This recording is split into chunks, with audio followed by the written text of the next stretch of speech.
नमस्कार, मैं पंकज पांडे, देख रहे हैं आप न्यूज 11 भारत और हाजिर हूं लेकर 11 स्पेशल, जिसमें बहुत सारी खबरों से हम आपको रूबरू कराएंगे। कई सारी खबरें होंगी और उसको हम खास तौर से पैकेज का रूप देते, रिपोर्ट का रूप देते, ताकि आप उन खबरों को अच्छी तरीके से समझ पाए, उनके हर पहलू को समझ पाए। सबसे पहले हम बिजली संकट से जुड़ी खबर आपको बताने जा रहे हैं। झारखंड में बिजली संकट से जनता परेशान है, तमाम लोग परेशान होंगे आप।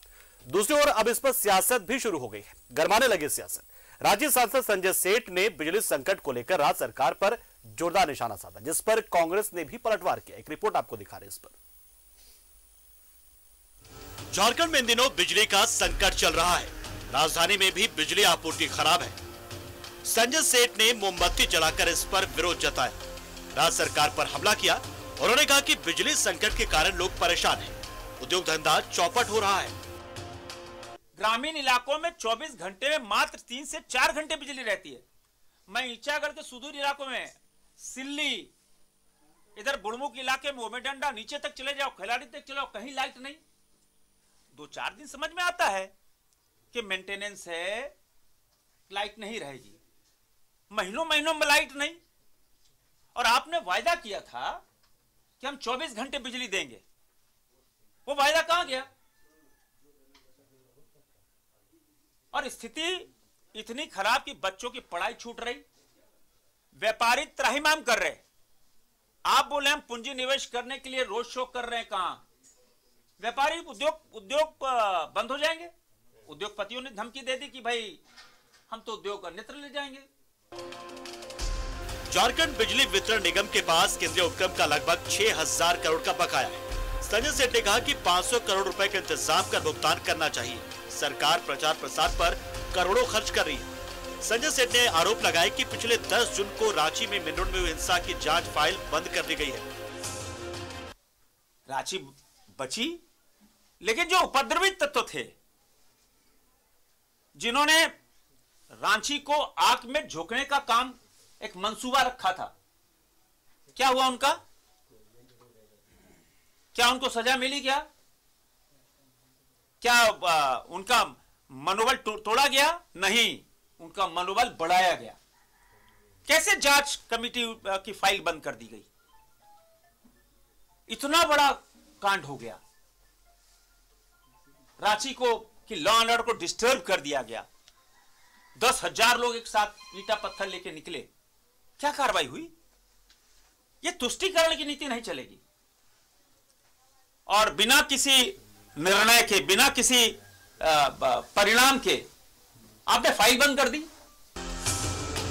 रिम्स की हालत पर भी सांसद संजय सेठ ने तल्ख टिप्पणी की। उन्होंने कहा कि राज्य में स्वास्थ्य सेवा चरमरा गई है। हाईकोर्ट की टिप्पणी से सब स्पष्ट हो जाता है। उन्होंने ये भी कहा कि पल्स हॉस्पिटल को ईडी अटैच करने जा रही है। राज्य सरकार इसे अपने अंदर में लेकर इसे किसी संस्था को दे दे, या फिर ईडी से आग्रह करे कि वो इसे अस्पताल ही रहने दे, ताकि गरीबों का इलाज हो सके। मेरा तो एक प्रस्ताव है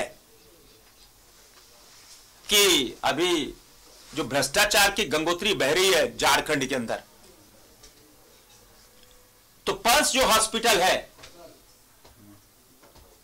अब पता नहीं ईडी तो अटैच करने जा रहा है, उसको सरकार अपने अंडर में ले ले और किसी स्वयंसेवी संगठन को दे दे, चलाए। कम से उसी के माध्यम से सेवा मिल जाए। इतना बड़ा हॉस्पिटल है पल्स हॉस्पिटल, वो तो गरीबों का पैसा लूट के बनाया गया है, वो तो घोटाले का पैसा उसमें लगा है। तो मेरा तो ईडी से यही निवेदन है कि उसको आप अटैच कर लो, किंतु उसको हॉस्पिटल चलने दो। संजय सेठ के आरोप पर कांग्रेस ने पलटवार किया है। रांची के सांसद महोदय, मुझे लगता है कि लंबे समय से बीमार रहने के कारण सोचने समझने की स्थिति खो चुके हैं। आज जिन सवालों को उन्होंने खड़ा करने का प्रयास किया है, उनको पर उद्देश्य कुशल बहुतेरे की तर्ज पर राजनीति करने के बजाय अपने गिरेबान में झांकना चाहिए कि इस राज्य पर सबसे ज्यादा कालखंड में किन लोगों ने शासन किया। आज रांची की ट्रैफिक व्यवस्था इतनी बदहाल है तो क्यों हुई? मौजूदा सरकार इन तमाम सवालों को लेकर के, और खास करके बिजली व्यवस्था को लेकर के जो उन्होंने एक प्रकार से आडंबर करने का प्रयास किया है, ढोंग करने का प्रयास किया है, मोमबत्ती जला करके, तो मुझे लगता है कि उनको शर्म आनी चाहिए। बिजली संकट से जनता परेशान है, दूसरी ओर इस पर सियासत भी गरमाने लगी है। न्यूज़ 11 भारत के लिए रांची से विपिन और राजेश कुमार की रिपोर्ट।